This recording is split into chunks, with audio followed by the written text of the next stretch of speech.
I remember when he came to Nigeria before he became president. Everywhere he went, people would call me, "Oh, we have a man here who wants to be president of Ghana. What do you think?" And the people would seek my opinion. In fact, by the time he got to the third person, he had to say, "Chief, it seems everybody respects you. Everywhere I go, people mention your name. That if you tell us that I have a chance, then it means they will be able to support." So that's the kind of leverage I've been able to have. But I've never gone to his office to say, because I knew him in the past. I visited the vice president, John Mahama at home before he became vice president. But since he became vice president, I've never gone to him to say I want a contract. So my relationship with people is I give honor to whom it is due. These are great men, and I'm very proud to associate with them, and that's me. Because you're also a great man. Well, by the grace of God, I'll be great. Well, but if you look at Africa as a continent, what would you say are the major areas that is affecting the development, based on your experience? Is that we don't believe in ourselves. We're not united. I always tell my Ghanaian friends, I said all the investment that Ghana will go and look for in Europe, in America, in Asia, they're all there in Lagos and Abuja. Some of the wealthiest people on earth are there in Nigeria. The Mike Adenugas, the Aliko Dangote, the Tony Elumelus, these guys are there. And they can attract a lot of investment to any part. If you look at UBA, for example, UBA started in Ghana. When they left Nigeria, the next place was Ghana. Today they are in about maybe 21 countries in Africa. And Nigerian banks are among the biggest that you will find anywhere.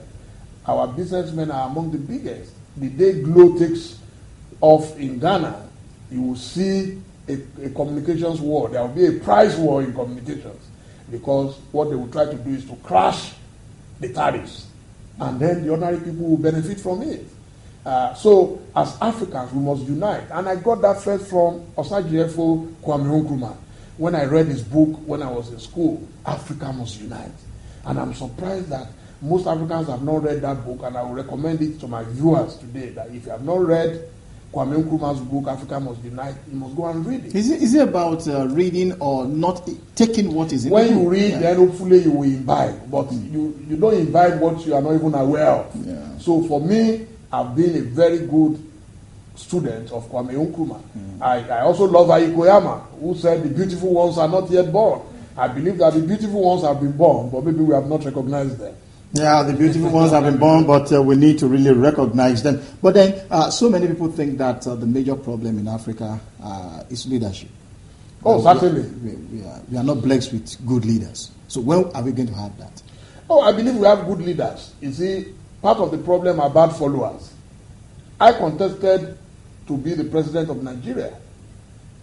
And yet some people will say, oh, he's not qualified, he has no experience. It's because they have not even bothered to do their research. These days, all you have to do, you don't even need to talk to me. You go on Google and put Dele Momodu, and you will see my entire life history. Everything is there. You can read from your phone. You can read from your laptop. So, there are good leaders. But the problem is that the bad leaders have been in power for so long. They control the apparatus of power. And the apparatus of power usually is money. After money is coercion. The use of force. They control the police, they control the army. So it is important that we begin to identify and scrutinize our leaders before we elect them. If you don't scrutinize them and you just elect people based on how much money they can give, a lot of young people in my area, they were collecting 1,000 naira and all that from politicians. And they believe, oh, Dele Momodu won't give us that kind of money. Are you going to spend 1,000 naira for 4 years? When you sell your vote for 1,000 naira, you understand? Which is like 1 Ghana cedi. It means that you are going to suffer for the next 4 years. Are you now going to spend 1 Ghana cedi for the next 4 years? So, it's not that we don't have good leaders. We have great leaders, especially in the private sector. You can see that our leaders in the private sector are doing great. While our leaders in the political circles are people who have never managed any business They have not managed resources, they've not managed people. But until people like you came out, don't you think that what we do, the expert, the intellectuals, what they do is rather to criticize, but they are not coming forth? No, we've had people. Chief Abiola came forward. He worked for it. I agree with you that maybe we didn't start early. One of my biggest regrets in life is I didn't go into seeking political power early. I was already in politics. You understand? Yeah. As far back as 1982, when I was 22, I was already in politics. But I did not seek power. Those who are in power today, for example, my president, Goodluck Jonathan, entered politics around 1997, 98. I was already in politics. But we didn't think of contesting election. We thought we could just leave it in the hands of some people.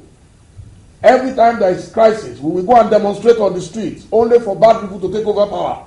So what we have learned now is that we're not just going to be demonstrating on the street, we will also be participating in politics. We also contest elections until we get there. And what gives me hope is that it took President Kufuor 3 times.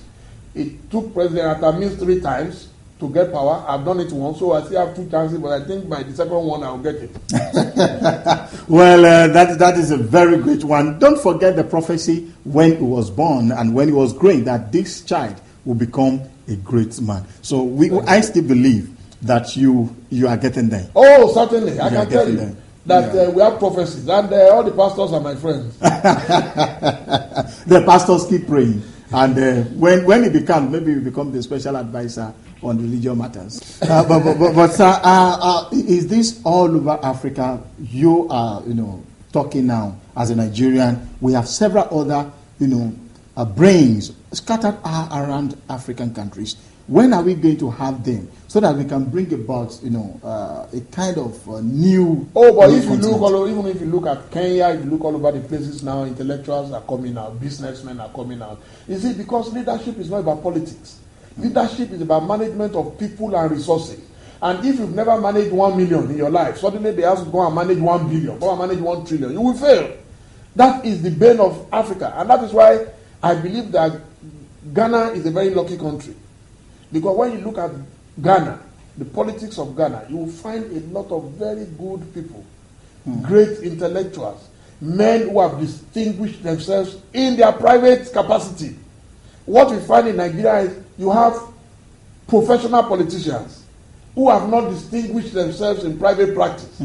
They just go into politics, get one godfather or the other, and then they put them in power. And that's why they fail. So you need people like us who have been able to manage people and resources. It is important. Until you do that, then we will continue to fail. I can tell you, if I had been the president of Nigeria today, I said it during our presidential debate, I would have created 200,000 jobs from day one. And people say, how are you going to do it? And I told them, wait, it's very easy. My nephew, I sent to school. He graduated for 3 years, couldn't get a job. So I told him, stop looking for a job that does not exist. Why don't you think of becoming an entrepreneur? And this boy went back, did a business plan, and came back to me and said he's going into farming. Today, he's cultivating 10 hectares of land in Osun State in Nigeria at the cost of 1 million naira. 1 million naira is just about $6,000-7,000, payable in 4 installments. The money we're spending on a presidential jet in Nigeria, 18 billion. With 18 billion, I will create 18,000 millionaire farmers instantly, like my nephew. Each of them will be able to employ between 10 to 20 people. Well, Trailblazers Africa, we are looking at how to move Africa forward. Yes. Don't think this is Manifesto Day or maybe a kind of campaign. Chief Dele Momodu is our guest on Trailblazers Africa. Now, there's one, I was with a friend yesterday, and after you have agreed to be on the program, and I said, Chief Dele Momodu will be my guest on Trailblazers. And he said to me, yes, I've known this man for quite some time. One thing I like about him is a very humble man. Is Chief Dele Momodu really humble, or is a little bit arrogant in humility? No. What you see is what you get. I was trained by my mom to respect everyone. Whether you are my cleaner, whether you are the biggest man on earth, I believe that God created us all equally. And your cleaner today can become your boss tomorrow. I've seen miracles in my life. And I knew that if we told some people 20, 30 years ago that this is where Dele will be today, they would say it's not possible. When I was following Chief Abiola less than 20 years ago, little did I know that one day I would be a presidential candidate in Nigeria. In a country of 150 million people, with little resources, I went all the way, contested, campaigned, and people voted for me from all over Nigeria, even if I did not win the election first time. So it has taught me to be humble. It has taught me to respect my fellow human beings. And as a leader, you must be a servant of the people. As a leader, you must be a servant of the people. At various occasions, when you see Chief Dele Momodu, if not because of Ovation and because of the kind of job, he likes to just sit, quietly. Are you shy? No. But far from it. I just believe that respect begets respect. If you jump, I know people, when they go to any function, they are going straight to the front. You should wait to be called. It's simple etiquette. It's not even just about being humble. You should wait to be called, because it is not your birthright to sit in front. The first shall be the last, while the last shall be the first. Wow. Well, how many awards can we say? I've lost count. You have lost count. I've lost count. I recall as a student then, far back, you were unable to come for the award. Your wife came. I will remind you, maybe after the show. Now, who is Chief Dele Momodu at home? Oh, I'm a great family man. I have a wife and 4 children, all boys, between the ages of 16 plus and 6 plus. I believe God has blessed me mightily. I'm a family man. I bond very well with my family. I talk to them every day. Even on my way here, I was still talking to my wife in the car. I speak to my kids. I encourage them, and I want them to know that hard work is prayer in action. That's what did it for me, and that's what God will do in their lives. Hard work is prayer in action. What is your word of advice to probably the younger generation that are watching this program and say, well, here is my mom again selling rice by the roadside, and here is a man that the mother was selling some years back, and today is all over the world. Is that you can make it, if you believe you can make it. But you won't make it if all you do is practice illegalism, go to sleep in nightclubs, get drunk, and vomit all over the streets, chasing women recklessly. The women will come to you when you are successful. Oh yes. If you say you like good things of life, all the good things of life you desire and deserve will come your way, but you must pay the price. And the price is you must invest in your future. Invest in your future. And to our leaders, because some of the leaders of Africa are also watching this program. To our leaders, you must be the servant of the people. You brought nothing to this world, you're not going to take anything from here. A lot of leaders believe that they are in power just to steal, to line their pockets. I tell you, the day of reckoning will come. The world is changing, and we must change with it. Otherwise, we'll be swept away by the storm. Somebody also said to me that you are generous. Is it because you are successful? Because you say you are not rich, but you are successful. What brings about your generosity? Chief MK Abiola's line, or how did it come? Chief Abiola used to tell us that the hand of the giver is always on top, but you don't give what you don't have. So I try to manage what I have with so many people. Yeah. So my generosity does not mean that if you come to me, you say you need $1 million and I don't have it, I'm not going to break a bank. So what I do is that if I have just 10 Ghana cedis, I'm ready to share it with as many people as I can. So that is my own idea of generosity. It's good to be nice to people because you never know who would help you tomorrow. And everywhere I go, I meet people. The world is so small and it's getting smaller. The world is so small and it's getting smaller. What would you like to be remembered for? A man who came to this world through humble parents and by dint of hard work and the good grace of our good Lord. You see, in media, in journalism, we usually end with, what other things do you have to say? That is when you have not exhausted all you want to say. But then I hope I have not still exhausted this man, because he has so much story, we can't finish it in a day. I have to be cutting him so that we can really, manage the time we have. 1 hour would not be enough to to have Chief Dele Momodu on the program. But then what should we expect? What should Africa, what should your country, what should the citizens of this continent, what should the society expect from you? Well, is that I'll continue to do my best to promote the best of Africa. Africa has been underdeveloped for so long. Africa has been maligned unjustifiably for so long. And it is time for us to tell our own stories. We have stories of greatness, of a glorious heritage that must be told by us. If we don't tell it, no one is going to tell it like us. So what story are you telling some of the story of a positive side of Africa, that we're not synonymous with famine, we're not synonymous with diseases, we're not synonymous with wars. Africa is a great continent. In fact, it's the only virgin continent left in the world today. And whoever is smart should come to Africa. This is where to be at this time. This is where to be at this time, so says Chief Dele Momodu, the publisher of Ovation magazine. He is my guest on today's episode of Trailblazers Africa. When Ovation comes out, what was the vision then? Did you believe that you were going to be all over the world, or just say, let me do it in London, and if possible, from day one, I wanted a global brand.